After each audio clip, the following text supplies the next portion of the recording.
Hello everybody, welcome back to my channel. Today I have another very special Warhammer 40,000 unboxing video for you. Now, I have unboxed Robot Guilliman. I have unboxed Horus. Today, I will be unboxing yet another traitor Primarch. And it's about time I get it done. He's been out for a while. I am, of course, talking about Magnus the Red. This is him in his demon form after the fall. Before I get into his kit, I'm going to give you a little information about him, his stats and all that. He is weapon skill, ballistic.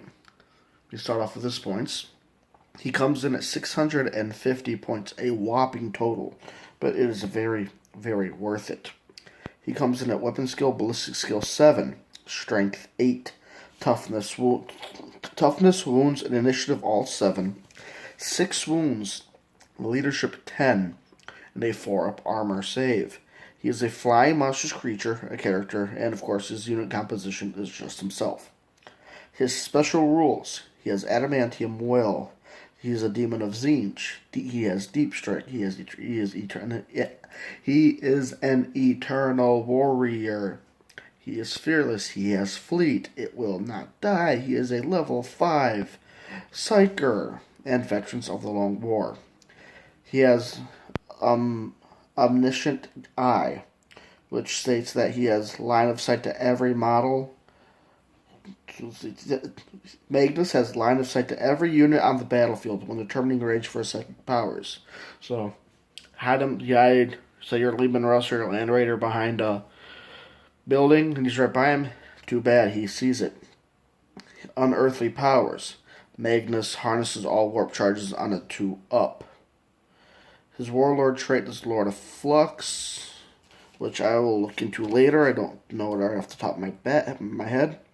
And he manifests all his powers from the Tzeentch and change disciplines. He does have 2 unique artifacts. He has the Blade of Magnus, which is a strength user, so coming in at strength 8, AP 2. Melee, Force, Soul Blaze, Transmigrify. Special rules: Transmigrify, of course.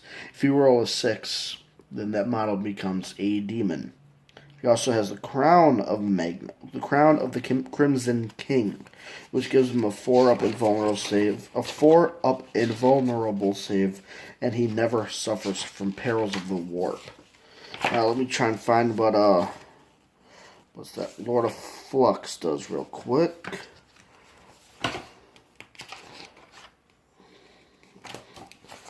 Just past it.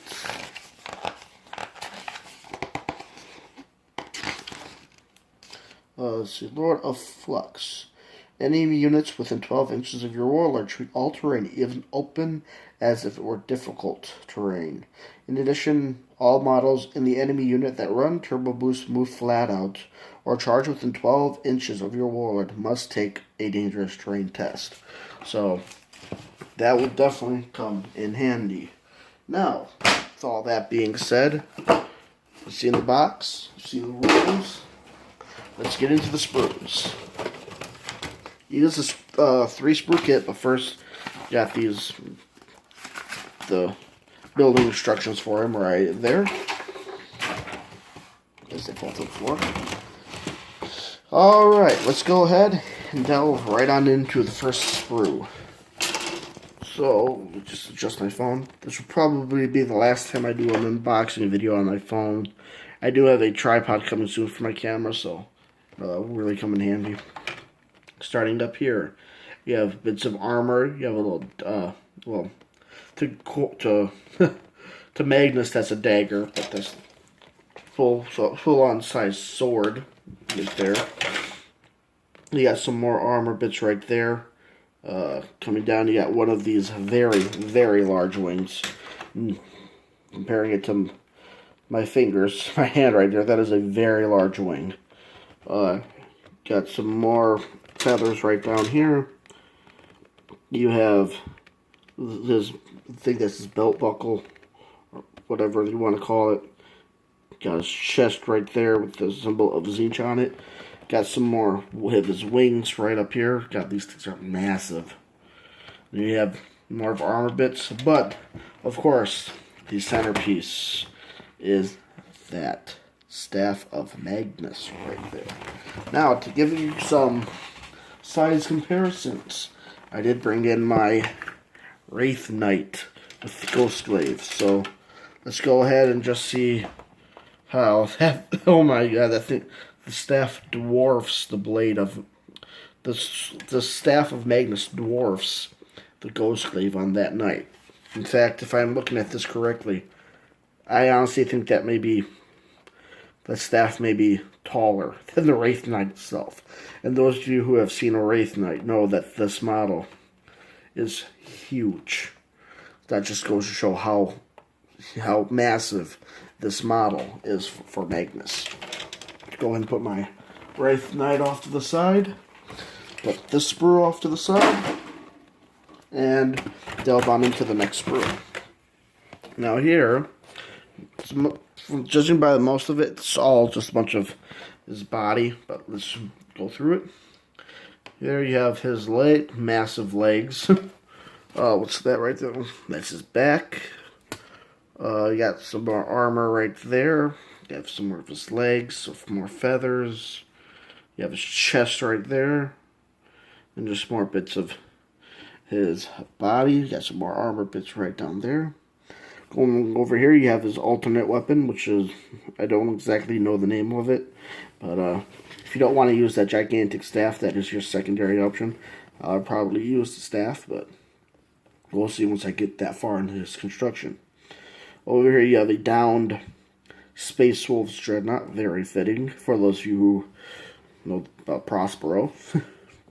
You have part of the orb that goes right on the Staff of Magnus right there in the center. Then you have the Book of Magnus right there. You have more of his body. Coming up here, you have some more of his massive feet. You have the Power Claw from that Dreadnought. You have the orb and some more, or the other half of the orb, and some more of his body. Going on to the final sprue, this is the smallest sprue in here. You have the cloth right there. You have some more of the book.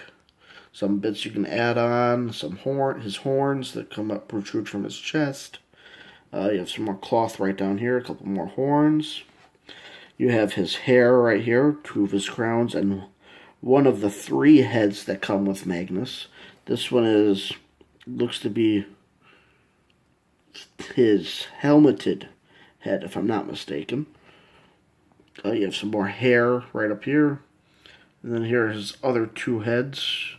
You have the center, this one right here, which, is that his Cyclops? Yep, that is his one-eyed Cyclops one. And then you have his 2-eyed Cyclops. And then you have some more of his hair.